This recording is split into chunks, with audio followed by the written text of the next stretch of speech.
சற்று முன் ஒரு செய்தி கிடைத்திருக்கிறது, என்னவென்று பார்க்கலாம்.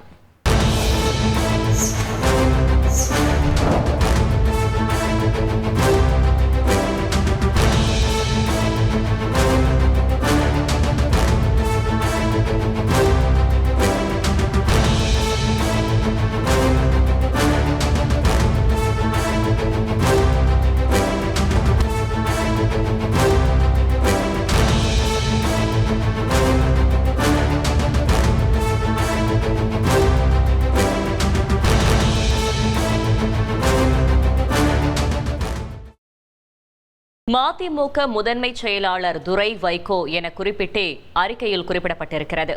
இது பற்றின மேலும் விவரங்களை செய்தியாளர் ரமேஷ் வழங்கிட கேட்கலாம். ரமேஷ், வணக்கம். மேலும் தகவல்களை சொல்லுங்க. வணக்கம். மதிமுக முதன்மை செயலாளர் துரை வைகோ முதன்மை செயலாளர் பதவியை ராஜினாமா செய்த நிலையில அவருடைய ராஜினாமா கடிதத்தை தலைமை இப்ப வரைக்கும் ஏற்கல அப்படிங்கிறது இந்த நிர்வாக குழு கூட்டத்தில் நிறைவேற்றப்பட்ட தீர்மானத்தின் மூலம் தெரிய வருகிறது. குறிப்பா மதிமுக பொதுச் செயலாளர் வைகோவின் மகனான துரை வைகோ முதன்மை செயலாளர் பொறுப்புல இருந்து ராஜினாமா செய்யறதா நேற்று ஒரு அறிக்கை ஒன்றை வெளியிட்டிருந்தாரு. கட்சியில ஒருவருடைய செயல்பாடு சரியா கட்சிக்கு அவப்பு ஏற்படுத்தக்கூடிய வகையில் இருக்கு, அதனால நான் முதன்மை செயலாளர் பதவியில இருந்து விலகிறேன் அப்படின்னு எல்லாம் தெரிவிச்சிருந்தாரு. குறிப்பா மதிமுக துரை வைகோவுக்கும் மல்லை சத்யாவுக்கும் இடையே ஒரு மோதல் இருக்கு, அதனாலதான் துரை வைகோ கட்சி பதவியை ராஜினாமா செஞ்சிருக்காரு அப்படின்லாம் தகவல் சொல்லப்பட்ட நிலையில இப்போ வரைக்கும் முதன்மை செயலாளர் பதவியில இருந்து துரை வைகோ ராஜினாமா செய்ததை கட்சி தலைமை ஏற்கல.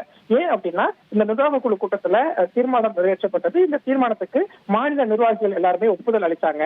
அப்போ மதிமுகவின் பொதுச் செயலாளர் துரை வைகோ அப்படின்னு மதிமுக பொதுச் செயலாளர் வைகோ அப்படின்னு குறிப்பிடப்பட்டிருப்பதை பார்க்க முடிகிறது. அதே மாதிரி பொருளாளர் செந்திலலிபன், முதன்மை செயலாளர் துரை வைகோ, துணை பொதுச் செயலாளர்கள் மல்லை சத்யா அப்படின்னு துரை வைகோவுடைய பதவி இன்னும் முதன்மை செயலாளர் அப்படின்னு குறிப்பிடப்பட்டிருக்கிறதுனால வரைக்கும் முதன்மை செயலாளர் ராஜினாமா கடிதத்தை மதிமுக தலைமை ஏற்கல அப்படிங்கிறது தெரிய வருகிறது.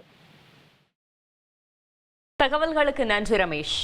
உங்கள் தந்தி ஒன் தொலைக்காட்சியில் கர்ணன் தினமும் மாலை 5 மணிக்கு காண தவறாதீர்கள்.